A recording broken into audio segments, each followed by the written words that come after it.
Have a short Star Wars thing inspired by a short-lived group I was in a few years back. Hope it isn't too bad. Mon Calamari. I haven't been here in ages. Granted, the last time, I spent most of my time in the loading bays, breaking my back for a punk of a kid who thought he was a proper smuggler because he had a ship and a bounty. To be fair on the brat, he was a decent kid, a little slow on the uptake sometimes though. To not be fair on the kid though, his pride and joy had seen better centuries, and his bounty was on a practically feral backwater on the edge of known space, so his spasicid was a little bare. In all honesty though, I'm glad I never left the loading bays, on the off chance that I ran into an Imperial patrol. I didn't want to answer any awkward questions. Imperials tend to shoot first and ask questions never when it came to deserters. That's in the past though, and as long as I don't make me an idiot, I'd be fine. This time around, I arrived in a standard transport,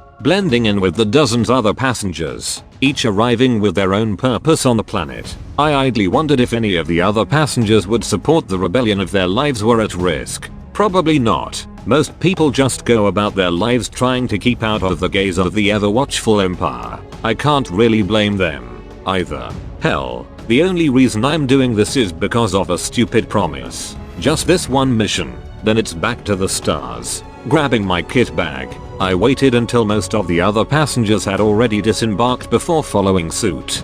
Passing through customs was easy enough. My documents were in order, and carried enough weight still that I was practically waved through. Small blessings, I suppose. As I exited the shuttle docking building, the area opened up into a pretty large courtyard. The courtyard, connected to several other docking bays other than the one I exited, was circular and looked to be about 100 meters wide or so at its widest point. Several large, decorative fountains dotted the courtyard, with cool water shooting several meters into the air before falling back to the ground in a light, pleasant mist. Pausing under one of the smaller fountains along one of the sides of the courtyard, I sat down, resting my bag at my feet, taking the moments to enjoy the nice weather and observe the people moving throughout the courtyard. My eyes were almost immediately drawn to a man in old, battered armor carrying a military-issue duffel bag, his shoulder passing through the crowds like a ghost, silent and sure, instantly finding the narrowest gap and slipping through.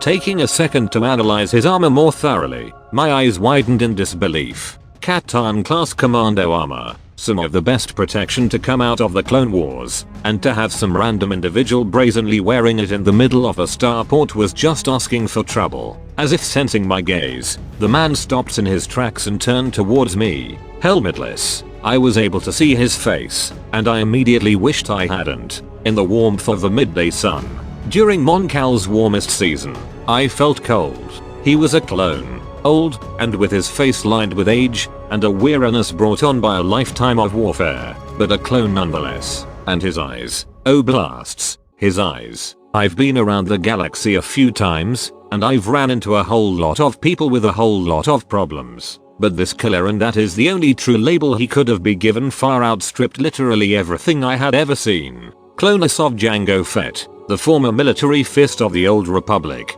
and now deadly core of the Imperial armies, have been around for a while. And while they are a rarity outside of Imperial service, I've ran into a few greybeards in my travels, and I was under no false impressions that this particular commando could cut a bloody swathe through everyone standing between me and him and dispatch me in less time it would take to draw the blaster pistol currently sitting in the bag at my feet. I resisted the urge to slide my hand to my bag, and after a moment of watching me, he turned away and continued walking. I released a breath I hadn't realized I had been holding and relaxed, leaning against the stonework of the fountain, and continued to watch for any other interesting figures. The only other people of note I saw were a towering Wookiee with an equally large bowcaster slung over his back, and a brutish-looking Trandoshan who appeared to be trailing the walking carpet. I briefly contemplated discreetly attracting the Wookiee's attention, but I decided against it. With my luck, I'd end up having to deal with another killer. Instead, I let my gaze drift to a lovely group of Twi'leks heading to the beach almost immediately next the port. I smiled wistfully for a moment, remembering a time when I would have made an absolute fool of myself in an attempt to woo one of them. Then my smile faded as I remembered why I was here, and with a sigh I grabbed my bag and rose to my feet, keying the comlink at my wrist. With a chirp it came alive at my touch, and as I keyed in the encrypted code I was given mere days before, I felt someone watching me. With a subtle glance around, I located the individual quickly enough. An alien, one of a species I had rarely seen before, was staring right at me. He, or at least I think it was a he, was clothed in simple but functional robes, had what looked like a breathing mask over the lower half of his face, and a pair of goggles protected his eyes. The full body cloak he wore prevented me from seeing much of his body, but I had a feeling that one or both of his hands was probably resting on a weapon. I may not have seen many of them in recent years, but this Xenos was practically screaming he was some sort of Jedi. Whatever the kid must have some sort of death wish. I turned from him and finished typing the code into my comlink. I'm here. Made it through customs. Now where do you want me to go? I asked, barely bothering to keep the boredom out of my voice, talking into the transmitter located on the inside jacket collar. My contact on the other end, codenamed Took, responded within a couple seconds. Head to the Blue Coral Cantina and ask for Sev. You should be directed to a private room where you'll get your marching orders. You are being expected.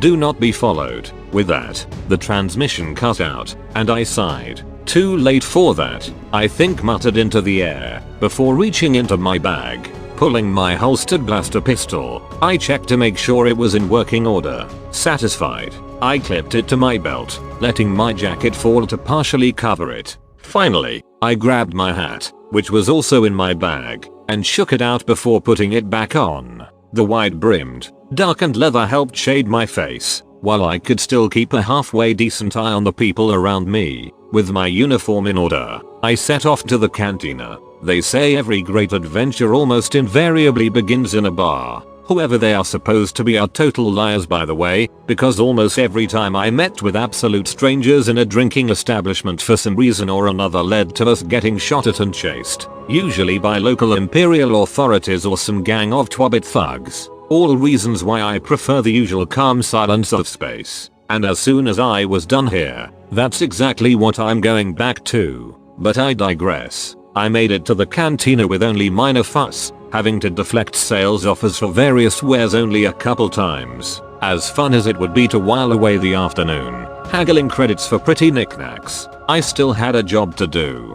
Ducking into the cool shade of the cantina, I immediately approached the Zabrak tending to the bar. "House special if you've got one, please," I said cheerfully, sliding her a few credits, "and a couple questions, if you've got a moment to spare." She wiped up a stain with her rag, sweeping up the cred chips while doing so. She must have done this before. Excellent. Grabbing a glass, she filled it with a clear, bluish liquid from a tap. Setting it in front of me, she leaned forward on the bar, resting her elbows on it. "Might have a moment, depending on the nature of the questions," she half murmured, speaking just loudly enough to be heard over the gentle music filling the air. "The name's Joran Cole. Looking for a friend. Was hoping that you could point me in the right direction," answered back, sipping at the drink in front of me. It had a peculiar taste, somewhat bittersweet, but chilled enough that I actually enjoyed it. "And what is the name of this friend that you're looking for?" she asked, now eyeing me carefully. If I was a betting man,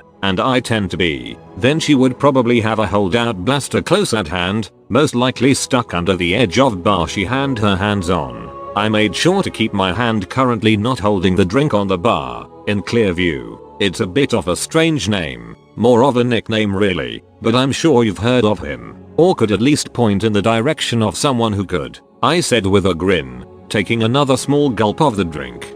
"What's the name?" she asked again, dropping some of the pleasant tone she had before. "They call him Sev." "Strange name, isn't it?" I replied, keeping up the cheerful tone I started the conversation with. I really hope this was my contact, or else this could get real ugly real quick. I idly wondered what the response time of the local garrison was. Almost immediately she calmed down, and with a sigh, she pointed towards one of the private rooms on the side of the cantina, possibly the one closest to the door. "From the looks of it, he's expecting you. I'd not keep him waiting, if I were you." "Thank you." "Oh, and one last question," stood, draining the glass, and set it back down with a quiet tink. "What time is your shift over?" I asked with a half grin.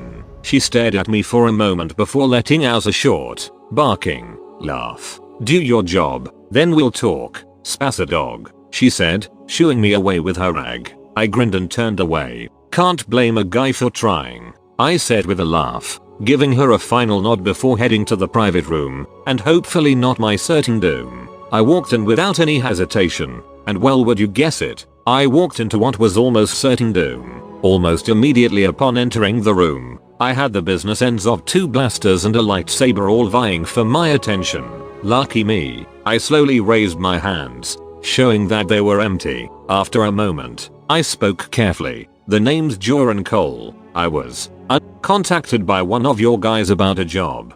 I was told to ask about Sev. That seemed to do the trick. A figure sitting in shadows at the table waved, and with some reluctance the weapons were lowered. With the threat of immediate demise no longer on the table, I took a look at the figures in the room. The towering Wookiee from earlier, along with the Trandoshan, the Xenos with a death wish, another human, and whoever was at the table. Rather strange collection of individuals, but I'm not one to judge. With Cole here, that completes the team. Let's get down to business, the shadowy figure said, gesturing everyone to the table. As I moved over, I glanced up and saw a surveillance camera on the wall, up in the corner of the room.